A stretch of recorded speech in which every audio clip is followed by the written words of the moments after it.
Hi friends. So, I said that I would do a video about the Addams family, and I also said that I would do a video about Joker, but I don't have that much to say about either of them, so I thought that I would just put them in one video where I just give my thoughts on those two movies, alright? If that makes any sense. Because content, and because y'all asked for it, and because I saw the movies, and I do have opinions, because art provokes opinions, and you always have opinions on things, so let's go over my opinions. Alright, so, the Addams family, the new animated Addams family. So, obviously I'm talking about this because Finn Wolfhard is in it, alright? That's why y'all wanted me to talk about it, because y'all were like, Finn Wolfhard is Pugsley. Let's talk about the Addams family. So, I'm actually an OG Addams Family stan.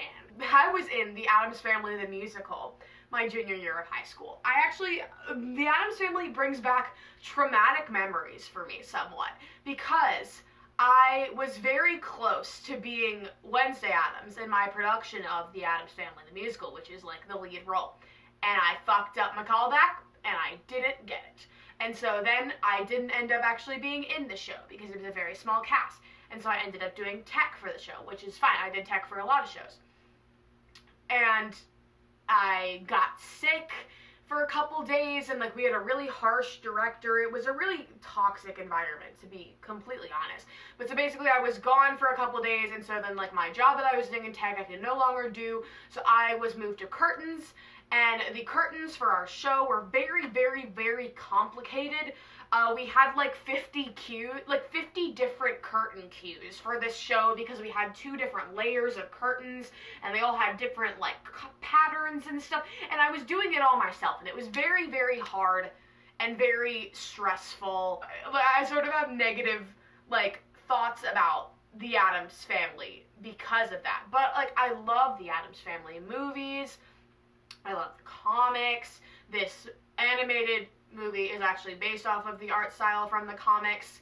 And I just want to say off the bat, there were 0 references to the Addams Family musical in the movie, which is like big disappointing, because there was this like recurring joke where like Lurch was like playing the piano, and he was playing like samples of different songs, and I'm like, that would be the perfect place to just like throw in Full Disclosure or like One Normal Night, just like a little sample, so that the people who like know the musical could be like, hey, because the musical, for those of you who don't know, takes place like years later, when like Wednesday's an adult and like she's getting engaged to this guy, and so it's basically like her bringing their family over to like the Addams house and having like their families meet and stuff, which is kind of what this movie did in a way, with like how Wednesday was like friends with Elsie Fisher's character. I don't remember her name, but Elsie Fisher from 8th grade, legend, icon, we love her. How she was like, oh, they're normal and I'm quirky and I kind of want to be normal. You know, she's being pulled in a new direction, you could say.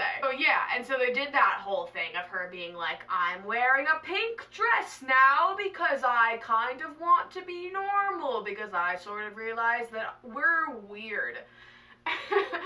And so in that sense, it played homage to the Addams Family. But in conclusion, I did really like the movie.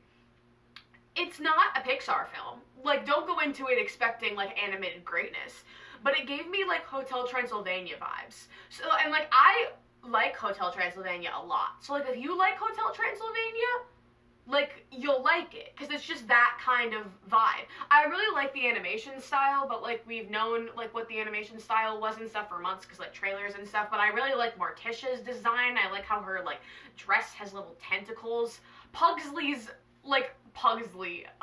Fucking Pugsley. Okay, so the plot of the Addams Family animated film is as such. Pugsley is having this thing that I don't remember, like the Mahersha or something, which is basically like a bat mitzvah. It's like a bar mitzvah, bat mitzvah, but it's like an Addams Family thing, where it's like you have to do like this ritual with like swords, and then you become a man. And so he has to do this like bar mitzvah thing, and he's like, he doesn't want to do this thing with swords, because he's like, I like blowing things up, because that's Pugsley's brand, is blowing things up.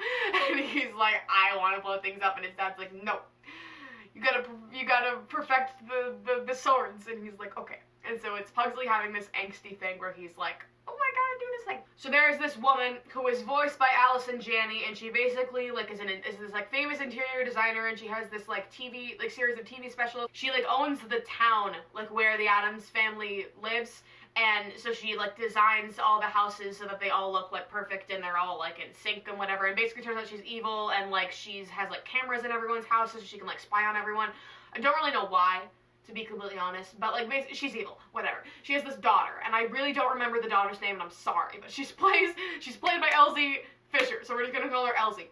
So Elsie is like, she goes to like school like a normal gal, and she meets Wednesday, and she's like, oh my god, I've never seen you at school. And Wednesday's like, I don't go to school, I'm cage schooled. And there was this funny joke about like being homeschooled, but like they're in a cage. and so then basically Wednesday's like, I want to go to school. And so then she's like, parents, I want to go to school. And they're like, no. And she's like, but I can torture kids there. And they're like, shit, you right? And they send her to school. And so then she goes to school, and like Elsie has like these bullies, and so then Wednesday like shoots them bullies down because she's a spooky bitch. And then Elsie's like, whoa, you're so cool. And then they like hang out, and then Elsie decides to go emo because basically like Wednesday starts rebelling against her mother by like wearing colors. And so then Elsie's like, I want to rebel against my mom too. And so she like turns emo, and like because her mom is like so obsessed with like Image with like her TV show and stuff, and it's this whole thing. Morticia is sad because Wednesday like isn't spending time with her anymore because like she's hanging out. Keep in mind, I saw this movie like a couple weeks ago, so it's like these details are kind of vague. But yeah, Morticia has this whole thing where like Gomez is like, we should be more immersed with our society, and we should go down to town more and like talk with people. And Morticia's like, no. And because basically the central conflict is that the Allison Janney lady who designs the whole town wants to give the Addams family house like a makeover because it like ruins the aesthetic of the town, basically, because it's sitting on a hill and it's like black and scary, and she's like, I want to paint it pink because it doesn't match the aesthetic of the town. And then like the end of the movie, like they had like all the Addams family like relatives come in for like Pugsley's bar mitzvah. I don't remember what it's called, so I'm calling it a bar mitzvah. And yeah, it has a nice little ending where they're like, woo, differences in family and stuff.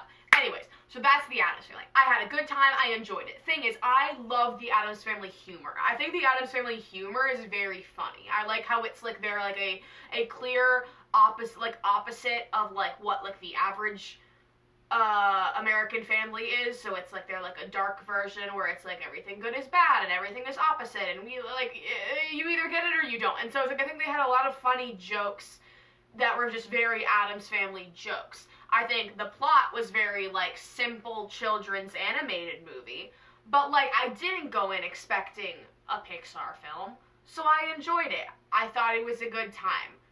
Finn Wolfhard's voice coming out of Tiny Pugsley was very entertaining, because like all I could think of was like Tree Boy, and Pugsley's like this big. And it was just very, like, some of his lines were just very funny. And yeah, so in conclusion, the Addams family, worth a watch. Good time, would recommend. Finn Wolfhard fans, pop off, go support him and all of his things. Thanks. Joker. So I brought up Joker like a couple of videos ago where I was like, oh, I just want to go see Joker, like, let me know if you want to see a video about Joker. And the thing with Joker is, so I'm going to give a backstory again, like I did with the Addams family. Backstory of Joker. I, in high school, was a massive Batman fan. Like, massive Batman fan. Like, the way that I am with, like, It now is, like, what I was with Batman. Like, I have so much fucking Batman merch. Like, it's ridiculous, because I was really into Gotham, specifically, like the TV show Gotham, which is legendary, by the way. I need to make a video about Gotham and Nick Mobblepot, because Nick Mobblepot is like oh my god, what ship of dreams, but unimportant. And so, like, as a result, like, I was a really big fan of, like, Harley and Joker. Like, Harley Quinn is, like, one of my fave characters, like, just in general, like, fictional characters. And, like, Joker, as a result, also one of my favorite fictional characters. The Killing Joke, my favorite comic book of all time. It's incredible.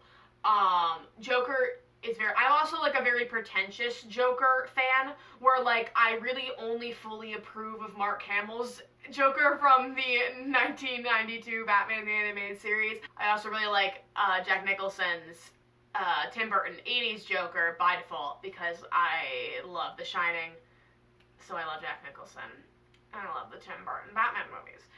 I don't like Heath Ledger's Joker, I don't like Jared Leto's Joker, so let me just get those things out of the way, because I feel like that'll give some context to what I'm gonna say about Joker. So, like, if you're one of those people who's like, Heath Ledger's Joker was the best thing in the world, you're probably not gonna like what I have to say about this movie. So, in conclusion, I was a huge Batman nerd. I know a lot about Batman and the Joker. Like, trust me. Like, I've read, like, all of the Joker comics. I've seen all of the Joker iterations. Like, all the comics, all the cartoons, all the video games, all the movies. Like, I know what I'm talking about. Like, I know this character very, very well. So, this is the kind of movie that it's like, it came out a few years too late for me. Like, I'm sort of over that phase in my life, and so it wasn't, like, as exciting of a thing as it would have been to, like, me of a few years ago, but I do want to say I liked it. However, the more I think about this movie, the more I don't like it, which is incredibly controversial, because this movie is doing very well, and lots of people like it a lot, but I don't get it. Okay, like, I'm gonna be a pretentious writer, creative writing for entertainment student for a second, because if you don't know, I mentioned in, like, every video, but I go to film school and I'm studying creative writing for entertainment, which is film and TV. Okay, anyways, this movie has no theme. Arthur Fleck has no goal. Therefore, Arthur Fleck has no clear motivations behind any of his actions. And being a creative writing for entertainment student, that bothers me, because I like things to have structure, because every successful story has a structure. And I'm not going to repeat what Jenny Nicholson said, because Jenny Nicholson made a fantastic analysis, and I'm going to put that link to that video in the description, because I don't want to just, like, spit out everything that she said, but I agree with a lot of the things that she said, and basically I would be saying the exact same things that she said if I were to do a whole, like, review. But basically, like, her point was you can't justify a lot of the things that happen in this movie with "but he's crazy," because it still doesn't make any sense. So if you want more explanation on that, go watch her video. Her video is better than this. In conclusion, okay, positive things. Joaquin Phoenix was amazing, obviously. Like, it was his movie. Like, he drove every scene he was in. However, I don't think he had a lot to work with, and therefore I think he did a good job with what he was presented with. Because the thing is, this movie kind of came off as if, like, they, like, either, like, changed, like, they changed some sort of creative view halfway through. Like, the tone of the second half, like, didn't really match the first half for me, and I feel like his character kind of, like, changed, like, really drastically, and, like, you could tell that Joaquin Phoenix was, like, trying to, like, conform to that and keep it consistent, and so, like, I really appreciate that. His laugh was really good. I really liked the whole thing of how, like, his laughing was, like, a medical, like, neurological condition, because I think that's a really, like, reality-based way to kind of give the Joker an origin story. Like, I liked it a lot, because that's the thing, like, the Joker has never really had a canonical origin story. Like, you could say that The Killing Joke was an origin story, but that's still kind of, like, a bit far into, like, it's like, basically, like, the inciting incident is basically what happens right before he becomes the Joker, so this was definitely a more prolonged version, and I do like that we got a movie that's a Joker origin story. I love the Joker, and I think that it's always fun to see something, and I think that it's important to see this movie as something that stands on its own and doesn't connect with any of the other Batman lore. And I think that by doing that, they were able to have a lot of creative freedom and sort of do a lot of different things. But I also think that they could have gone further. Like, maybe this is just the little Batman nerd coming out in me and being like, this would have been cool to see, but, like, why bother putting the Wayne murder into the film if it wasn't Arthur that killed them? Like, at this point, like, this movie was able to do, like, they could have done, like, whatever the fuck they wanted, because, like, it's a standalone movie that doesn't have to connect to anything else, so why not just have Arthur be the one who kills Thomas and Martha Wayne? Like, wouldn't that have made sense? Consider, like, why did they put it in there? For, like, why did we have to see the classic Wayne murder again for it to just be a random guy? And it's, like, my reasoning being, because it's, like, it's never been the Joker. Like, the Joker was never the person who killed the Waynes in any sort of iteration, but it's, like, considering they had gone so off of the script already, and they made the executive decision to put that scene in the movie, like, why couldn't he have just done it? Like, just do it. Like, just do it for, Also, I think, spoilers, I think that the movie should have ended right after he shot Robert De Niro's, like, top show guy. Like, because, I'm gonna be controversial again, I'm gonna be negative again, I'm sorry. I hate the Joker cult trope. I hate it. It's been used in so many things. Like, so many things. Why do people keep thinking that having Gotham go crazy and idolize the Joker is a good trope? It's not. It's literally not good. I'm looking at you, Gotham. It was stupid then. It's stupid now. Alright, and I know you're all gonna say, oh, it's all made up. The whole movie was probably in his head. Sure. I still didn't want to see it. I don't care. Like, I don't care. I don't care. And so that kind of ruined the end of the movie for me. How it was, like, that really, like, cool scene where he was, like, on the talk show, and it's, like, everything was finally building up. I think that what he kind of said in that, like, and I think he was way too confident for, like, the characterization that he was portraying earlier in the movie. I don't think it was really in character for him. Whatever. They had that whole scene, shot the guy, everyone went crazy. And then just, like, the whole rest of that movie was, like, really, like, weird to me, how then he got, like, he was, like, in the police car, and, like, they all, like, dragged him out, and they were like, woo, Joker, and then, like, the Wayne murders, and then, like, the end where he was in the asylum, and then it's, like, you question whether the whole thing was real or not. But it's, like, yes, like, I feel like anything told from the Joker's perspective could be questioned whether it's real or not. Because the Joker is known for just being incredibly unpredictable and sort of manipulating situations to get what he wants. So it's, like, I don't think that that's anything profound or new.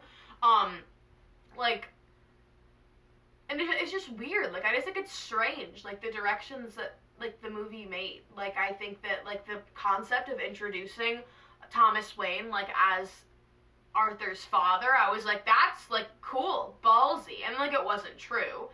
And, like, okay.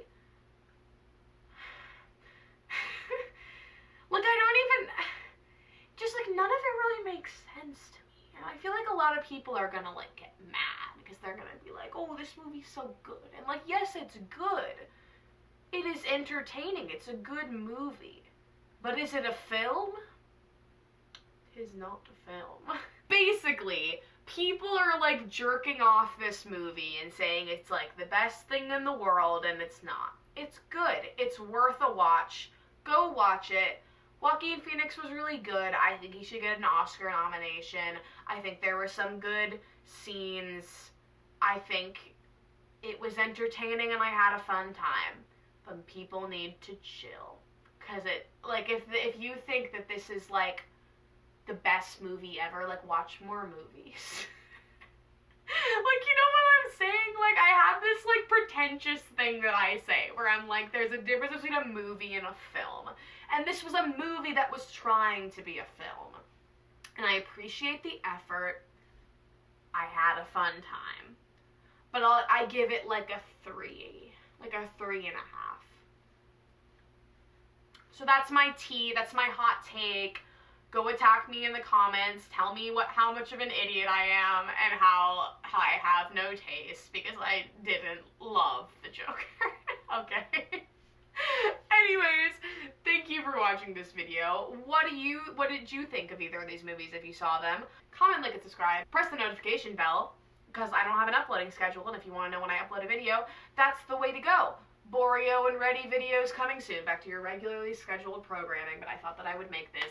Follow me on Instagram. I make an effort to answer all my comments on here and on Instagram, so go do that. Let's have some chats about things like movies. And yeah, thank you for watching my stupid opinions, which, by the way, they're just opinions. They're not facts, okay? It's just my opinion. Please don't attack me. Please don't. I have opinions. You can also have opinions. Okay, opinions are good. Bye.